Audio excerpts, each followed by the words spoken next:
Is it because I'm talking too much? Let's begin. In this game you play as a woman named Anna, who has been imprisoned in a tower by the Queen of the Undead. The Queen believes you possess a secret that can reshape the world and wants to extract it from you, so it's up to you to prevent this from happening and ultimately to escape the witching tower. The game requires 2 move controllers to play. You can either teleport or free move, and you can also choose between snap turning and smooth turning. The majority of my playthrough was with free movement and snap turning turned on. When I played through the game, there was an error that made 2 actions mapped to the same button on one of the move controllers. A new update has fixed this now though, so smooth turning works as it should do, but that is the reason why that most of this footage is with snap turning turned on.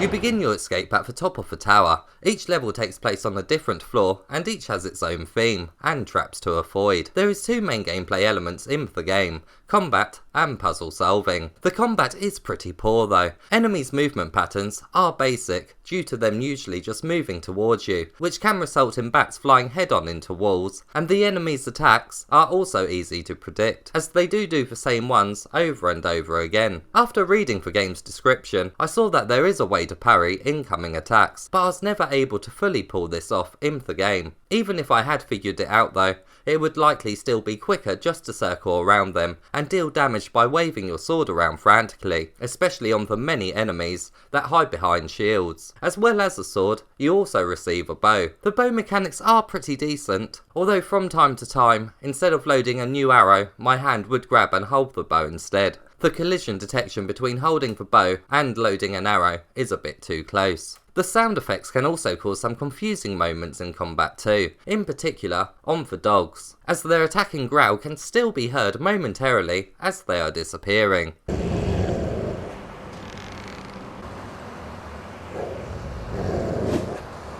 The destruction is pretty cool on the skeletons though, especially when they're hit with a well aimed arrow. Honestly though, the combat in this game isn't the best, but the puzzles are a completely different story.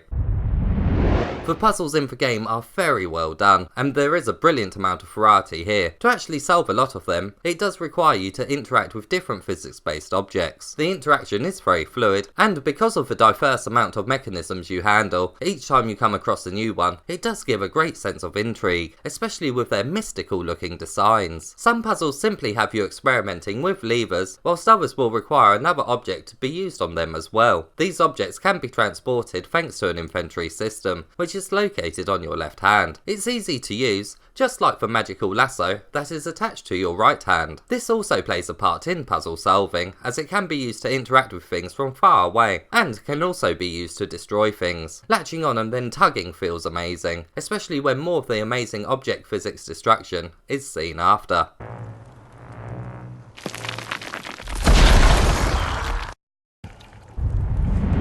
Ghosts also make an appearance in this tower, but in a non-threatening way. Instead, going up to one will have them tell you who they are and give you a bit more information about this tower. They are actually a puzzle too, as they require you to find and burn an object that they are holding. These items are never too hard to find. In fact, most of the puzzles in the game are pretty easy to solve, which does ensure that the game moves at a good pace. It's more about knowing which puzzle to solve first, as sometimes areas are blocked off until something else is done. The exploration side when you first enter a new floor is very enjoyable. The other main power you get in the game is mind control. This allows you to move an enemy to any location you want. This is fun for some minor puzzle solving, and it certainly makes you feel more powerful, as they will fight along your side. But this mechanic does become a bit overused later on, which does hurt the game's momentum. This part doesn't really last for a very long time, but considering the game lasts for around 2 hours and 15 minutes, it does become more noticeable.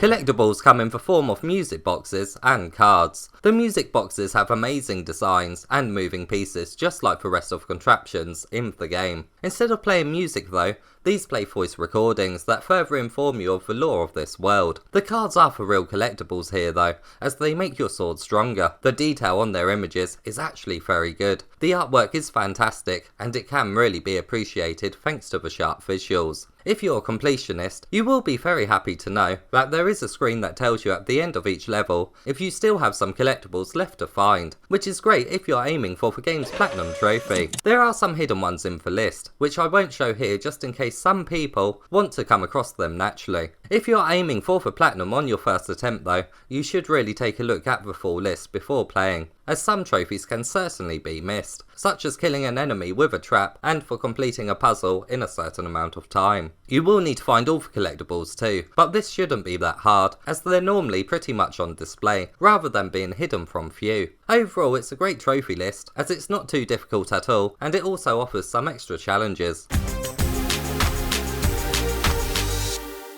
If you're looking for a game that has an amazing combat system, you're not going to find that here. It's definitely not progressing virtual combat in any meaningful way, which is a shame considering how long the PSVR has been out for now, but it's a little understandable considering this game first released on Steam a little while back. What the game absolutely gets right though is the puzzles. They really did ensure that I had something to look forward to all of the time, and exploring each floor of the tower is very enjoyable thanks to each one's layout and design. Overall, it's a mixed bag. Combat interaction is poor, but the rest of the interaction is perfect, and there's quite a few different things you can actually interact with. It's a bit like a Skyrim dungeon, with better thought out puzzles in a virtual space.